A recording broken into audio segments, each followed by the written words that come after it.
Bonjour à toutes et à tous pour cette avant-dernière vidéo de troisième.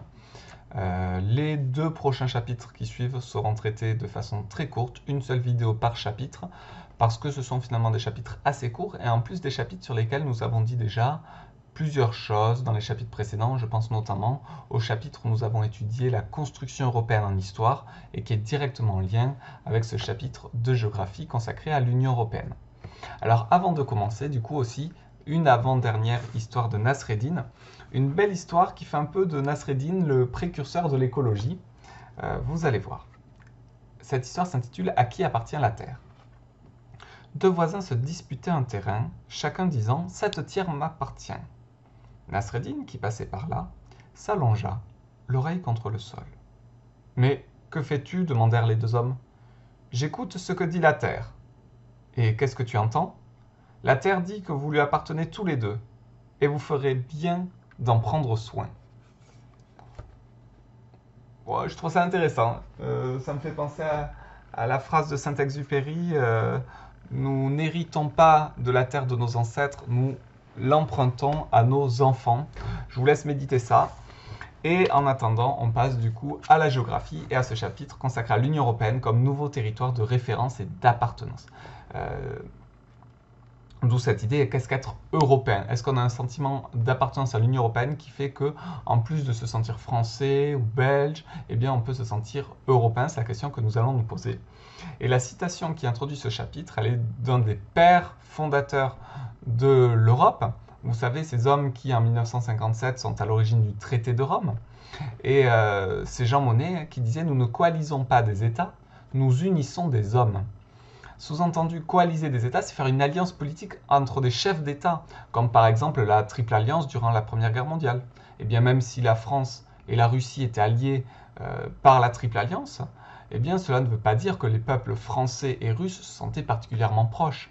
Or, le projet de cette Europe telle que l'a pensé Jean Monnet, c'est pas une alliance entre des chefs d'État, une alliance politique, c'est vraiment un projet à l'échelle des citoyens qui se fasse vraiment pour rapprocher les peuples. Alors, première partie, être européen au sein de l'Union européenne. Alors, cette Union européenne, nous l'avons vu, elle a été fondée en 1992, à la suite de la CEE, Communauté économique européenne, et elle regroupe aujourd'hui 27 États, puisque le Royaume-Uni, à la suite du Brexit, a choisi de quitter l'Union européenne. Cependant, tous ces États n'ont pas le même degré d'intégration. Regardez là par exemple l'euro. Eh bien vous voyez, il y a seuls les pays en vert clair qui disposent de l'euro comme monnaie. Et beaucoup de pays en vert foncé donc qui n'utilisent pas l'euro. Alors ils sont tenus normalement à court terme de l'utiliser comme monnaie, mais ça traîne. Le Danemark a obtenu une dérogation permanente. Donc on voit que eh bien, tous ne choisissent pas le même niveau d'intégration. Par exemple, sur ces 28 États, il n'y en a que 19 qui ont adopté l'euro comme monnaie commune, et paradoxalement, certains États qui ne font pas partie de l'Union européenne, comme le Monténégro ou le Kosovo, ont obtenu l'autorisation d'utiliser l'euro. Alors, autre exemple d'intégration, l'espace Schengen, qui permet la libre circulation des personnes, des marchandises, des capitaux, c'est-à-dire de l'argent. Eh bien, on voit qu'il y a des pays membres de l'Union européenne qui ne font pas partie de l'espace Schengen. C'est le cas de l'Irlande, de la Croatie, de la Roumanie et de la Bulgarie, par exemple, ainsi que de Chypre. Et quelques États, comme la Norvège, l'Islande ou la Suisse, qui, eux, font partie de l'espace Schengen sans faire partie de l'Union européenne.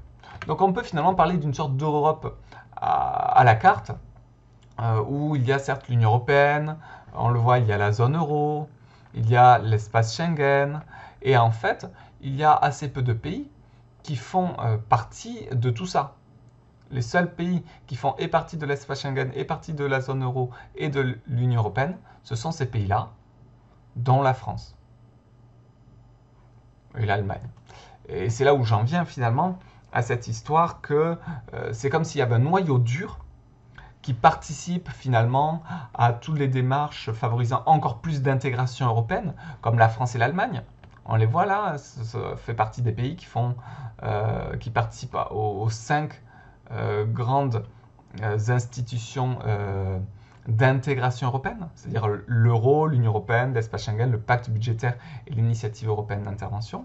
Et puis des pays plutôt à la périphérie, comme la Suède, la Roumanie, la Bulgarie, la Pologne, l'Irlande, qui souhaitent ne pas trop s'intégrer dans cette Union européenne. Et donc voilà, des États qui veulent plus d'approfondissement européen et d'autres qui veulent rester plutôt en retrait. Alors il faut savoir que ces Européens, en plus de notre citoyenneté dans notre pays d'origine, on dispose d'une citoyenneté européenne qui nous permet de voter aux élections locales des autres pays si on y réside.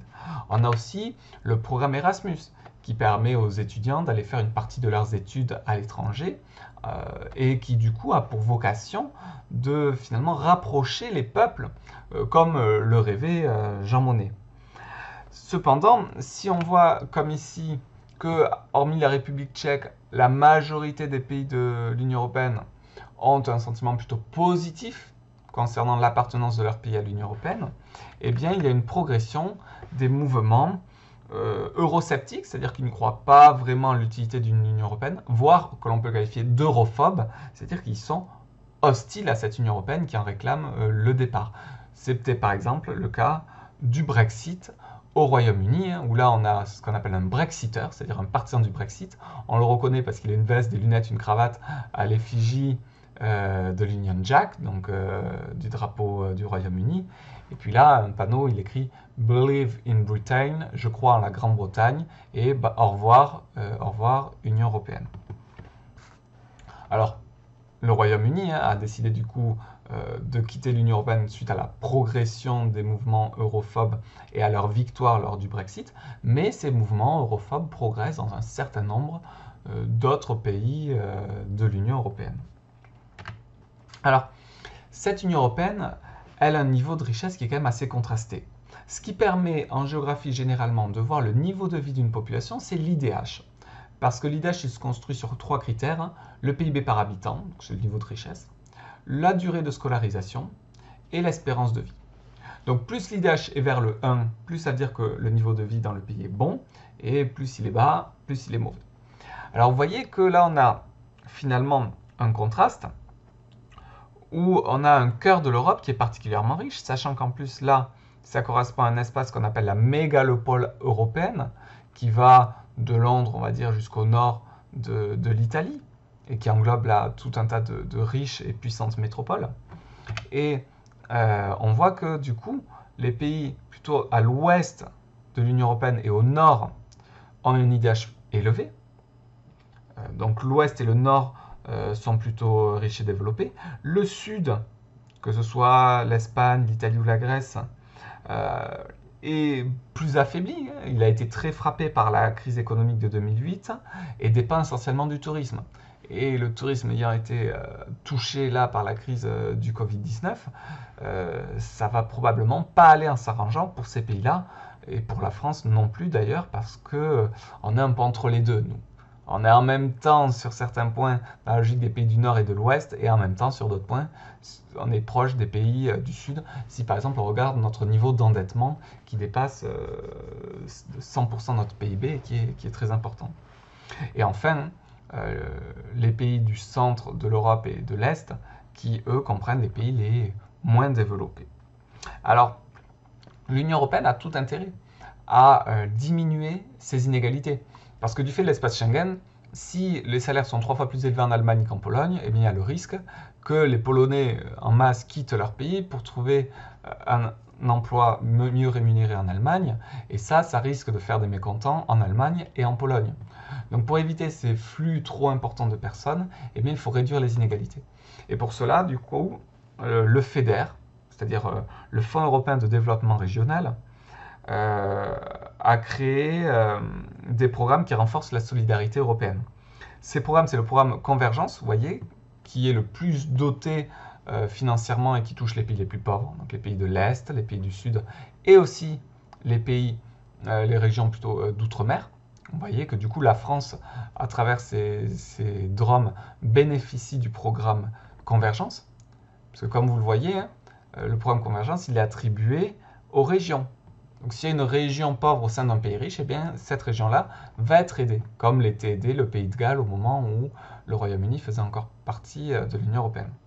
Et puis en bleu, hein, les pays les plus nombreux, les régions les plus nombreuses, c'est le programme compétitivité et emploi qui est moins généreux financièrement. Donc on le voit, si vous regardez sur ce graphique qui montre le PIB par habitant, les pays qui ont rejoint l'Union européenne, généralement, ont quand même connu une hausse de leur PIB. Regardez la Bulgarie en rouge, c'est encore plus frappant pour la Roumanie, là en jaune, qui a triplé son PIB en l'espace de 15 ans. Donc il y a, on va dire, un rattrapage qui se fait des pays les plus pauvres vers le niveau de vie des pays les plus riches, mais à l'heure actuelle, il y a encore d'assez fortes inégalités qui subsistent, même si elles tendent progressivement à se réduire. Enfin, maintenant, nous allons voir quelle est la place de la France dans l'Union européenne. Alors la France, déjà, c'est un membre fondateur de la communauté européenne du charbon et de l'acier, donc elle a été là dès l'après-Seconde Guerre mondiale, à l'origine du traité de Rome, puis de la CEE, puis de l'Union européenne.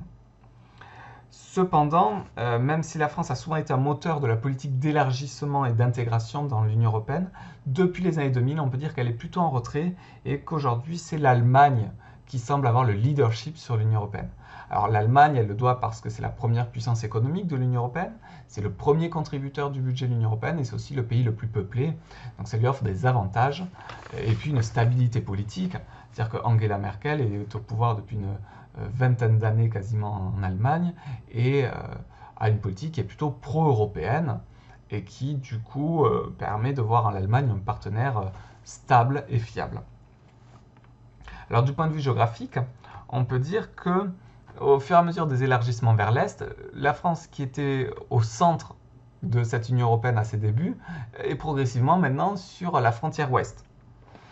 Mais une part importante de son commerce se fait avec les autres États membres. Là, on voit que à peu près 60% du commerce français se fait avec un autre État membre de l'Union européenne, ce qui montre qu'il y a une sorte de dépendance économique. On peut dire aussi, on le voit là, que la France est un grand pays contributeur de l'Union européenne. C'est le deuxième État qui verse le plus important budget, mais c'est aussi le deuxième État qui reçoit le plus d'aides. Donc, deuxième rang au niveau de la participation au budget, mais aussi au niveau des aides reçues. On est donc dans une relation d'interdépendance avec l'Union européenne. Enfin, l'économie française a bénéficié d'une coopération technologique à l'échelle européenne qui nous a permis de développer une industrie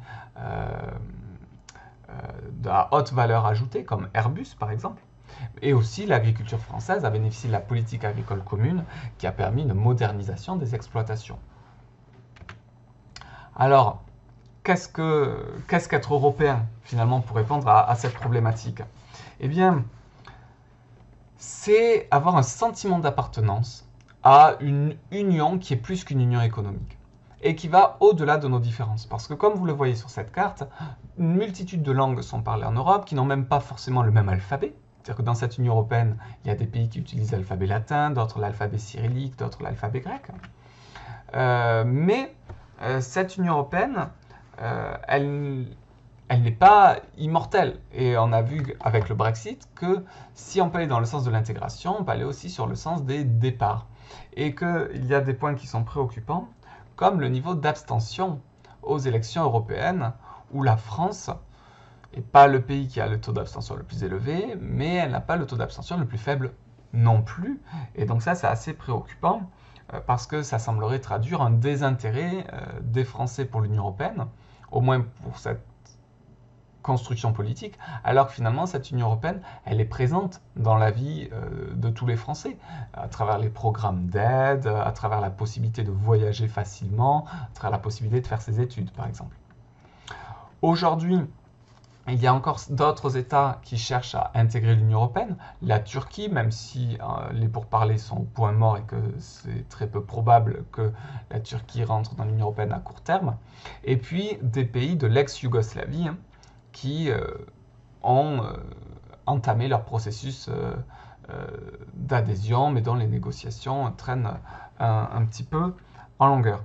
Donc finalement, il y a deux choix. Est-ce que l'Union européenne va aller vers plus d'élargissement, c'est-à-dire intégrer de nouveaux pays, ou plus d'intégration, c'est-à-dire faire collaborer encore plus les États en créant une armée européenne, par exemple, ou une diplomatie commune.